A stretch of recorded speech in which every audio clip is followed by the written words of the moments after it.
qui m'a séduit dans cette pièce, c'est que j'ai trouvé que c'était une très très belle histoire d'amour, très émouvante. Alors ça m'a beaucoup séduit. Ce qui m'a séduit également, c'est l'écriture de la pièce, avec beaucoup d'économie. Elle arrive à parler d'un sujet délicat, un sujet vraiment de société, très important aujourd'hui, la fin de vie. Ce qui m'a séduit, c'est également ma partenaire, Marianne Bassler, avec qui je joue, qui est vraiment une comédienne que j'aime beaucoup. Et enfin, Nils Arestrup aussi, qui est un metteur en scène et un comédien que j'admire beaucoup. Et voilà, j'étais très fier qu'il fasse appel à moi pour interpréter ce personnage.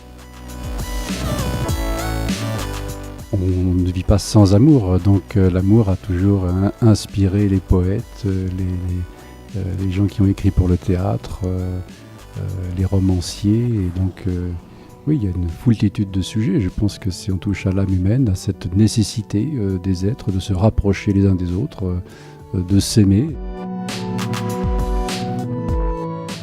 Oui, bien sûr, c'est pas du tout la même technique. Je pense que l'émotion, bien sûr, au théâtre est très forte, beaucoup plus forte, parce que c'est le spectacle vivant, comme on l'appelle, en direct. Il n'y a pas de, voilà, on ne refait pas des prises comme au cinéma. J'ai beaucoup aussi d'intérêt à écrire. Je prends beaucoup de plaisir aussi. L'écriture est difficile parce que c'est une remise en question tout le temps et c'est toujours difficile d'écrire, de faire passer le sentiment, de suggérer les bonnes sensations. Mais ce sont trois choses que je trouve assez complémentaires.